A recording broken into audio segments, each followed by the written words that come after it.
Hello everyone, and welcome to my GH Soap Opera Today channel.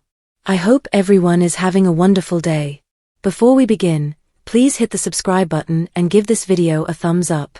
General Hospital spoilers: Kai and Trina testify Willow shot Drew, Michael frame-up backfires? General Hospital spoilers predict Kai Taylor and Trina Robinson may testify that Willow Kane shot Drew Kane, which means Willow's Michael Corinthos frame-up scheme might fail. Willow is vowed to get her kids back, so she's ready to do just about everything to make that happen. Although Willow is Drew's genuine shooter, she has no problem with having everyone believe it was Michael who pulled the trigger instead. In fact, it appears like Willow's going to plant some evidence that might lead to Michael's arrest. Thanks to the key Martin Gray obtained from Tracy Quartermaine, Willow definitely has some proof she can plant.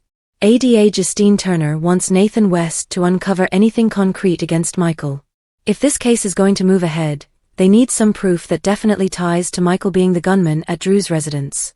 Willow looks set to plant the key and make it seem like Michael used it to sneak inside Drew's apartment that night. It just could be enough for Michael to officially get charged with Drew's attempted murder. Of course, GH fans know Trina would never stand by and let Michael go down for a crime he didn't commit. Trina loves too much about Jocelyn Jacks to allow her adored brother land in prison. Kai would prefer to face the cops alone, but Trina has been determined that they're in this together. If Willow's frame-up strategy comes forward and leaves Michael in hot water, Trina and Kai may have no choice but to come out with a confession. That might lead to Kai and Trina's testimony about hearing Willow's ringtone for Wiley Corinthos inside Drew's house that night. Cell phone records would back that up and lead to Willow's culpability. In other words, Willow's plan to set Michael up might backfire dramatically if Trina and Kai think she's to blame. Although Willow can't be charged again owing to double jeopardy, this might definitely impact her prospects of obtaining custody of her children. General Hospital spoilers suggest Willow's next action might come back to bite her, so remain with us for updates on any bad news that's developing. General Hospital spoilers: Maxie's confession breaks 3 hearts and changes everything. General Hospital spoilers suggest that Maxie Jones' confession may crush 3 hearts and change everything. Once Maxie wakes out of her coma, she may make a huge revelation that'll lead to several romantic shakeups in Port Charles. Nathan West and Lulu Spencer kissed amid the snow before declaring their affection for one another. Although Lulu and Nathan thought a romance would be too complex, they're both questioning that decision today. Lulu will always love Dante Falconeri on some level, but they're in a wonderful position as friends and co-parents. Dante's heart belongs to Sam McCall even though she's gone, so Lulu respects that. Of course, there's always the question of Maxie, but Nathan knows she grieved him and moved on with her life. Maxie finally found happiness with Damian Spinelli, so Nathan is starting to believe maybe he might find happiness with Lulu too. Nina Reeves challenged Nathan to follow his heart to Lulu if that's where it's directing him. Nathan decided he would, so it seems like he'll be on the same page as Lulu regarding their romantic future. However, Maxie's coma waking will take Lulu and Nathan off guard. Nathan and Lulu could even sizzle in bed together before Maxie makes her on-screen debut on February 12th. Regardless, just when it appears like Nathan and Lulu could achieve their own happy ending, Maxie will wake up and learn Nathan is back despite his unfortunate dying. There's a high chance GH will provide many of Nathan and Maxie memories to play up exactly how much they meant to one another.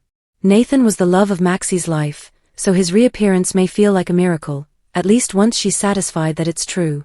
At some point, Maxie may provide a significant revelation that rips at Nathan's emotions and presses the brakes on whatever's occurring with Lulu. If Maxie makes a "I never stopped loving you" confession and swears she's ready to begin a new chapter as a relationship, Nathan just might cave in.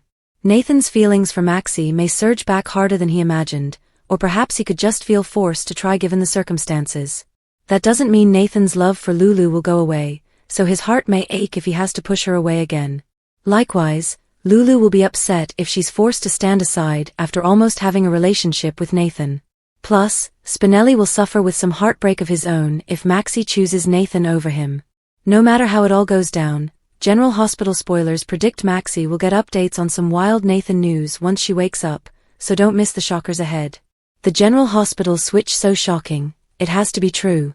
If there's one thing we know about this Anna fiasco on General Hospital, it's that Finola Hughes is producing a masterclass performance. Now that Anna's been transported to France for real and escaped, she's been just about reducing viewers to tears as she begs Felicia, Mac and Emma to accept her crazy warnings about Faison. Right now, Emma appears to be the only one giving her grandma much benefit of the doubt, which is all the more frustrating considering all we've witnessed Anna undergo over the previous several months. To make matters worse, this confused, desperate, shattered Anna is a far cry from the cunning, tough former agent who's wrestled with the worst of the worst over the years and always comes out on top. And that, in part, may explain why some fans want it so strongly to not be Anna. After all, how in the world was she carried from Port Charles to France during a blizzard? At first look, it seems to be a very far-out hypothesis, especially given Alex is dead and Anna's been rapid-firing facts of her imprisonment that only she would know. But then, Alex is yet another death in which the corpse was never retrieved. We're already scared that Nathan is actually Peter in disguise, and secretly the brains behind Cullum and Sidwell. And this would offer Anna the cover to be seen with and work with Nathan more. If Peter's back from the dead, why not his mom too? If mother and son had been keeping tabs on all that's been occurring with Anna, she'd know just what to say, what to claim and how to act to make everyone doubt her sanity. And if she was to replace Anna again, pretending like she had a mental break would be a fantastic way for Alex to explain any discrepancies and keep everyone off balance. The previous time Alex took over her sister's life, Emma figured it out almost quickly. But there's no way she could do the same with this sort of behavior. Even if Anna is finally calmed down and brought back to Port Charles, the mental break may easily be used to explain any remaining weird behavior in Alex's portrayal.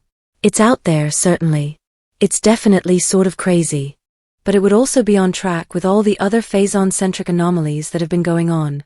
Britt's back from the dead, Nathan and or Peter may be back from the dead, Anna was certain Faison's back from the dead.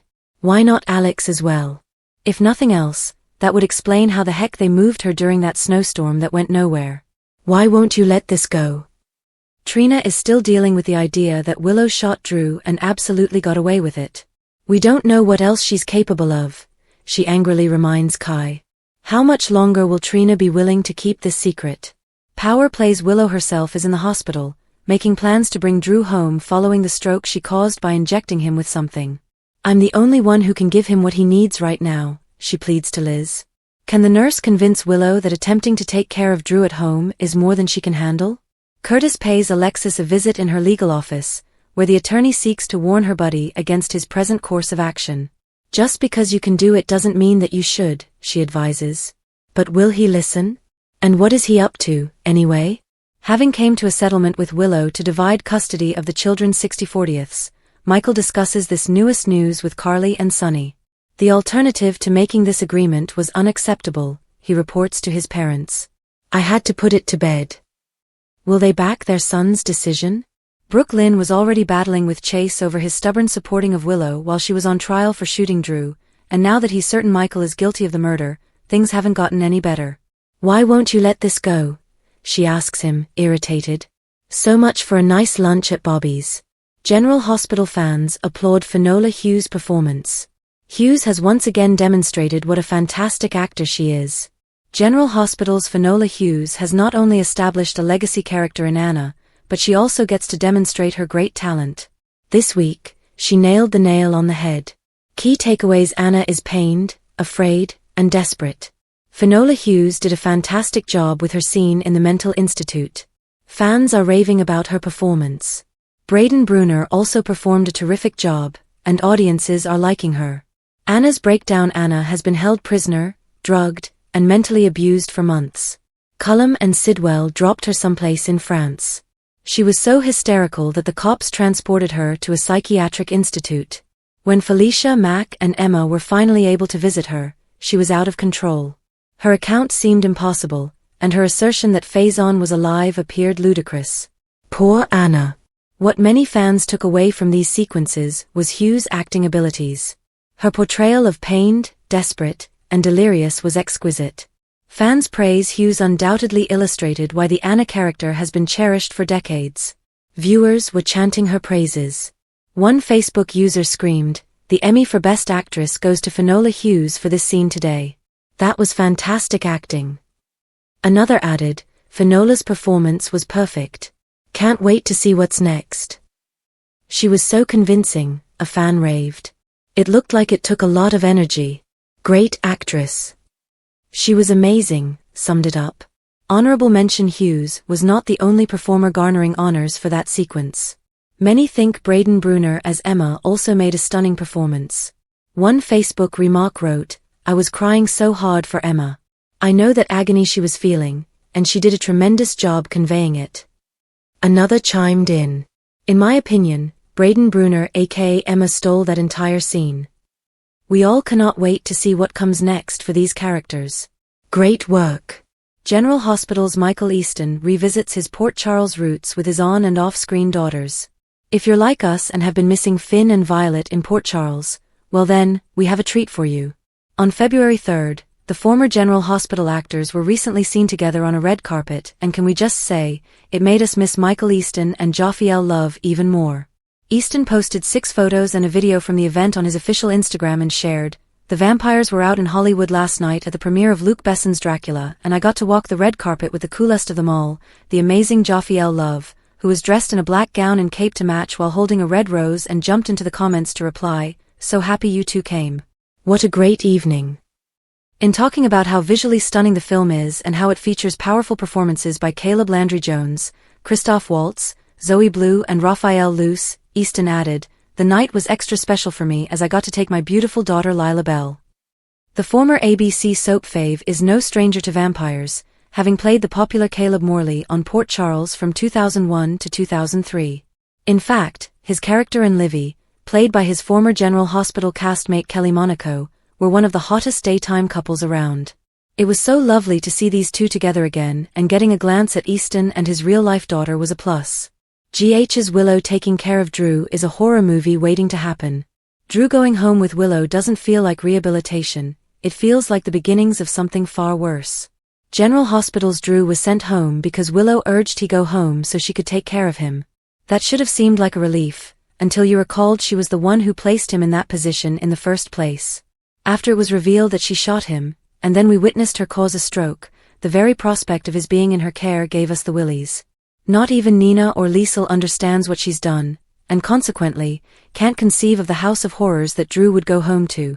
Key takeaways: Willow campaigned for Drew to be released home under her care, despite being the one who caused his illness. Nina and Liesel remained uninformed of Willow's conduct, leaving Drew without a supporter who knows the risk. If Drew suffers locked-in syndrome, Willow would control every aspect of his recuperation and everyday life. The threat wasn't overt violence but subtle, absolute control disguised as compassion.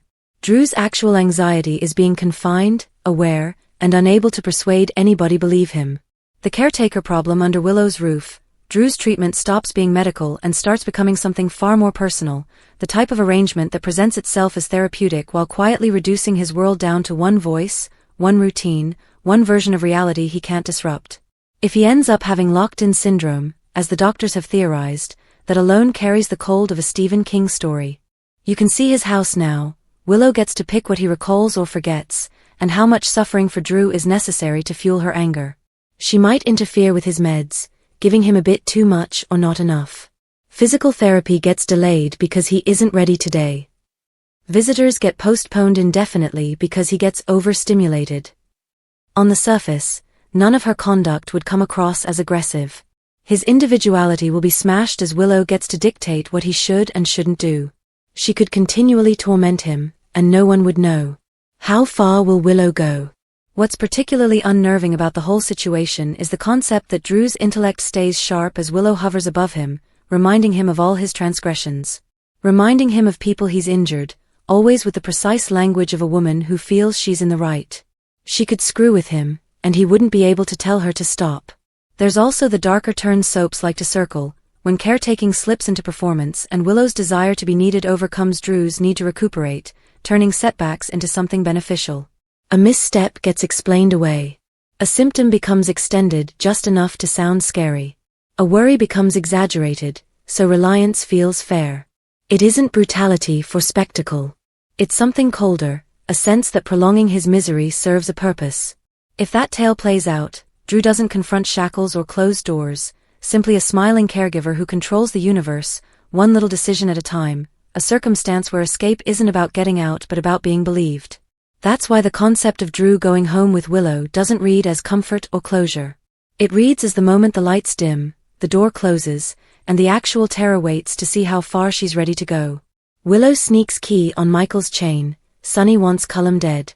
Willow Kane managed to smuggle the key on Michael Corinthos' chain as Sonny Corinthos wanted director Ross Cullum murdered. Outside Alexis Davis's office, Willow puzzled over the spare key to Drew Kane's residence and spotted Michael tucking his keychain in his coat before hanging it up. Willow and Michael initiated discussions with Alexis and Rick Lansing's support soon after. After considerable discussion about other choices, Michael was ready to accept a 60-40 custody split in his favor. Willow claimed she wanted a time to think alone and walked outside, which allowed her an opportunity to grab Michael's keychain out of his coat and put Drew's additional home key onto the ring. Afterward, on Wednesday's GH episode, Willow accepted the custody arrangement and eventually played up how she wanted what was best for the children.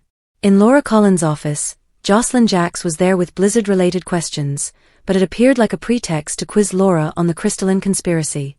Laura spotted the book, so Jocelyn stated she checked it out of the library because it looked like Anna Devane on the cover. Laura said that Anna was Caesar Faison's passion and stressed that P.K. Sinclair was his alias. At Nina Reeves' apartment, Liesl Albrecht fretted about Willow having Drew Kane relocated home instead of a long-term care institution. Nina didn't approve of the arrangement either, but she refused to rock the boat with Willow. Liesl ultimately met into Jocelyn at Bobby's, where Joss chatted to her about finding a copy of Faison's book at Windmere. Albrecht said Anna was Faison's muse and that he used to smoke the same brand of cigarillos, which Joss had a snapshot of on her phone. The box was new, but Liesl was assured of Faison's doom. After Jocelyn mentioned maybe someone was imitating Faison, Albrecht also examined the concept that someone was a fan and wished to emulate him. After Lulu had an unpleasant encounter with Nathan, she approached Laura and said she was falling for Nathan despite the Maxie Jones and Dante Falconeri issues. Once Lulu revealed how they kissed amid the snowfall, she admitted to pushing Nathan away in the aftermath. Now Lulu was having second thoughts, so Laura helped her speak through everything and believed her daughter deserved happiness. Nathan West had a similar chat with Nina Reeves, who urged him to follow his heart to Lulu. At a mental health center in France, Max Scorpio and Felicia Scorpio questioned Anna, who stated she'd been chloroformed and taken from her car on Halloween. Anna retold the account of her time in captivity, but it grew increasingly improbable owing to her inclusion of Liesl Albrecht playing Dr. Peter August's visit and Faison's reappearance. Anna shook Felicia a bit and wanted her help to get out of there so she could stop Faison. Felicia grieved about how terribly disturbed Anna appeared. Outside Anna's room, Dr. Laurent was waiting to weigh in on her new patient and suggested about Anna's prior trauma forcing her to build a new world. Since Anna had an altercation with a police officer, she'd have to remain in France until it could be straightened out in court. Dr. Laurent believed it'd be preferable for Anna to stay put anyhow since relocating her may contribute to her uncertainty. Emma Scorpio Drake persisted on visiting Anna, who terrified at her being in France and within Faison's reach. Since Anna was in such a poor situation and couldn't go home yet, Emma burst into tears. Anna sought to console Emma despite her own powerful feelings and said it'd be better if Emma weren't around for her own protection. That way, Faison would focus on Anna alone. Emma tried to convince Anna that she was safe there at the clinic, but Anna broke out again and had to be sedated. Back in Port Charles, Jason Morgan spoke to Sonny about all the Anna drama unfolding in France. Jason also offered Sonny details on Cullum being Jen Sidwell's partner and revealed his access to the WSB slush money that paid for the strikes on Sonny. Sonny knew Cullum was responsible for trying to have him assassinated and that he almost wiped off Michael. Although Sonny wanted Cullum murdered, Jason claimed it couldn't happen now as Cullum controlled Britt Westbourne's medicines. If Cullum died, then Britt would die too. Now that Cullum was tightening his grasp on Britt's prescription vials, it would make it difficult for Jason to score a vial and have it reverse-engineered. Sonny decided to hold off on Cullum's doom, so Jason liked that. Jason finally disclosed that Britt verified Sidwell killed Professor Henry Hank Dalton, so Sonny proposed she might testify and aid Laura. However, Jason knocked down that proposal as it'd be Britt's word against Sidwell's and may put her in further danger. That said, Jason reaffirmed that once he got his hands on the drug and could take care of Britt, they'd move on with killing Cullum. General Hospital spoilers predict Jason's plan will come with some problems, so keep tuned for any hard news to come. Thanks for watching. If you like this video, please don't forget to subscribe my channel without missing any update.